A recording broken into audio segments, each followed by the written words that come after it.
Hello everyone. So the other day I was walking around the village of Itaewon, which is a suburb of Seoul in South Korea, and I walked into an antique shop and I found this old looking pocket watch and negotiated with the woman. You'll notice on the price tag it says 50,000. That's 50,000 won, which is about $40 US.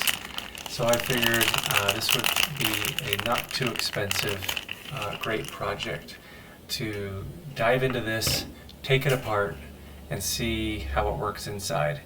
The watch was broken, meaning you couldn't wind it, it wouldn't work, it wouldn't tick. And so wanting to see if this is something that could be saved and rescued, but more than anything I just wanted to take the whole thing apart and just see how things work on the inside. I've watched a few videos online. I've started to take an interest in old watches and pocket watches and how they run and how they work on the inside.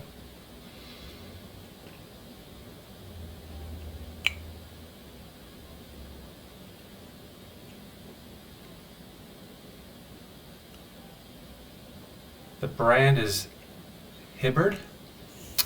I looked up did some Google searches on it, didn't find a ton. There's a little bit out there on it. American watch. It would wind, as I tried to wind it here, you could tell it would click one way, the reverse way, like it wasn't doing anything, and you could pull it out and you could actually change the time back and forth. So you could set the time, so you knew at least some of the gears on the inside were still connected and working, but you couldn't wind it any further. And so my suspicion is that it had been completely wound tight, and without the movement working it could not unwind, and so it was stuck. This is a tool, one of many tools my wife actually got me for Christmas. Just an initial beginner set to help working on watches. No descript engravings, really simple for the inside of a pocket watch, not a high-end pocket watch. It's got these ratings of an F and an S, I assume for fast versus slow, so you can actually use this setting to adjust whether it's keeping good time or not. Primarily stainless steel, no jewels, so we're not talking about a high quality piece of equipment here, but really makes it perfect for my very first teardown, because I'm really not afraid of ruining anything. Again, this nice little kit that my wife got me has a number of interesting tools in it for working with very finite instruments. A number of heads for the screwdriver. This was, my guess, probably a fairly cheap set out of China. A few of those heads that I've used already have snapped, so it's not the high quality products that you would get from like Switzerland or Germany, but it's good enough for what I'm doing just to get myself started. I have no idea what I'm doing here. I'm just looking for screws to start taking out of this watch, and I figure I can figure it out as I go. There's no reference material on this particular pocket watch online, so your guess is as good as mine. I'm just going to be messing around to see if I can figure out how to take this whole thing apart. I'm pretty sure that section right there, which you can see to the right, well, my fingers are in the way now, the movement, that's the little round springy thing that springs back and forth and, you know, clicks the second hand and slowly but surely unwinds the manual winding. That's the part that is all, you can tell it's off kilter right there, and it's not positioned correctly. So with it unable to swing back and forth and unwind the spring, the main spring, there's no way for this to unwind itself or obviously move or hold time. Got a few screws replaced at this point. This little contraption here is kind of handy. holds on to the piece of the watch that you're working on, just so it's on a flat surface, and also protects the front end from any further damage. This is just a plate that covers up the main spring. I recorded it twice. Nice set of tweezers actually came with this kit. Very precise. From the videos I've watched, a really nice precise set of tweezers is probably the thing that you want the most, because you're getting into some really small tight spaces. Here's the cover. Oh, watch this. Oh, see how those little things fall apart? So there's that movement that's messed up and not working, broken, and as I pulled that off, several other pieces kind of came flying out, and I don't know exactly where they came from, so that's going to take some experimentation. There's that doohickey. I'm excited to learn the names of all these pieces. I'm a complete novice. I've watched a bunch of videos, but I really don't know anything. There's a few other pieces that fell out when I did that. There's this piece. No idea. And this little silver piece here. I have to figure out how that all goes back together. None of it's broken. Those were all just pieces that were just in place somewhere.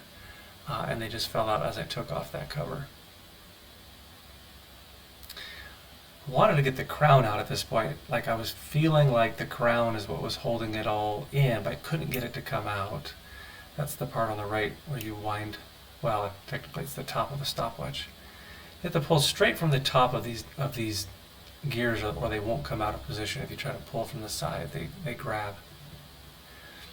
And at this point, I am just looking for every little loose piece that I can just take out without much effort. I really don't know what I'm doing. I'm just exploring. There's the main spring that easily comes out, and it just rests in that little hole right there. A few more pieces that easily come out. And then I start experimenting to say, what else can I get out at this point? Touching little parts here, there, moving it around, and I'm just exploring, trying to figure this thing out. What holds it together, what holds it in place, because I really don't know. I want to be able to get this whole section out of the case so that I can get to the front dial. Now, with all those gears out of place, I'm finally able to move this around and slide out the crown. There you go. Nothing, it looks like it's in good shape. Nothing broken about it. It's got its kind of shape and its gears in place, so that's in good shape.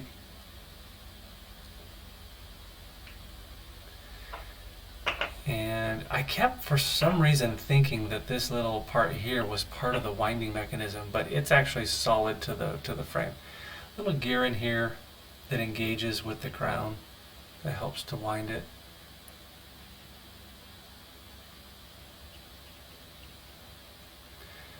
At this point, I feel like nothing else should be holding it in place, and this center gear should be able to come out. It's loose, it spins, but it's still not coming out, so it's still attached to something on the front side. So I've got to figure out a way to get this thing out. There are no more screws that would be holding this in place. The only thing I can think is there's this little brass flap. I was just touching it right there, but I'm going to explore a little bit more around. And I'm looking what else could be holding it in, but I'm pretty confident it's that little brass flap. And it just has to be bent backwards to release it from that. There's a little ridge on the frame of the watch, and it just has to escape that ridge. So if I can get this instrument in there and pry it just right without bending or breaking anything, just like that, and it comes right out from the frame. And then here we go. Voila! There we go. Nice clean dial. Hibbard. I think it's kind of a cool color scheme. Okay, so this is a cool little thing I've been noticing all the fancy, licensed watchmakers do. They've got these fancy little tools that act like little shovels. They always put a piece of plastic down so that you don't damage the front dial. And you just kind of go in and pop that up, take the plastic away, and there you go. There's your hands for the minute hand and the hour hand. And you can put those in a safe spot.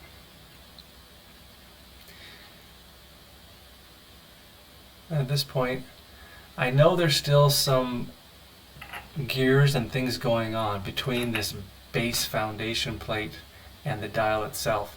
But I have to figure out a way to get this dial off, and what I found was there was just these small little metal flanges, if you will, that come around from the front of the dial and wrap around this base or frame. Let me put it into fast mode here for us just to get through this a little bit quicker. And I just need to bend these little things back, and it should release the dial from this base. One more. Don't want to break any of these because I need them to put it back. Take it out of the holder, and we should have separation of the dial from the base. There we go. Clean separation. Not seeing any rust, and for the most part for a cheap watch it's actually pretty clean on the inside.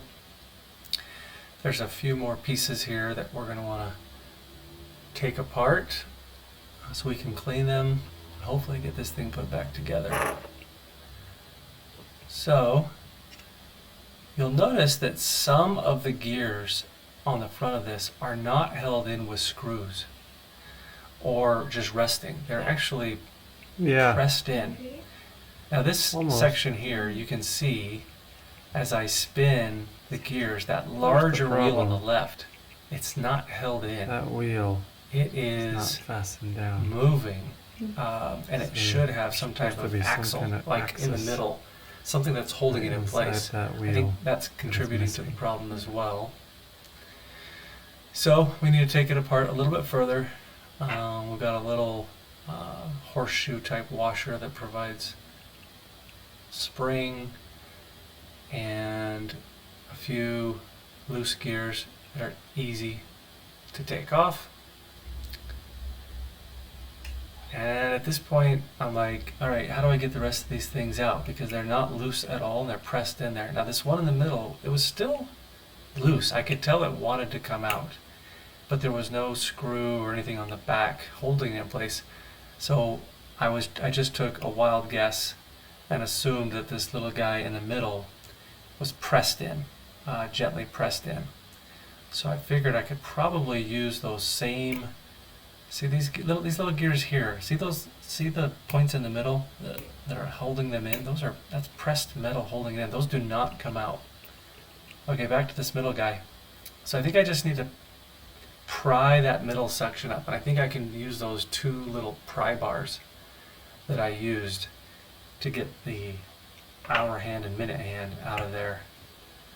So here we go. Here's the little pry bar tools, and it's still pretty tight down in there, so you got to figure out a way to get these little pry guys underneath the teeth of that little gear and see if it will pry up without I'd test a couple of these other ones were so tight you can't even come close, but this one has enough play that I felt we could actually get the pry bars underneath it and hopefully not break it.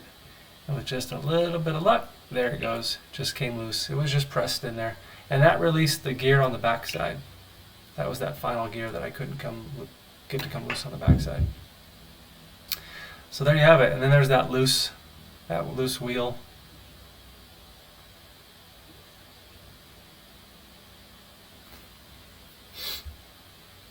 And what's remaining on this plate is kind of permanent, not meant to be removed or, for cleaning or anything. So this is as far as you can get this watch stripped down. So here you go. Here are all the pieces, the different gears, the hands, the different screws.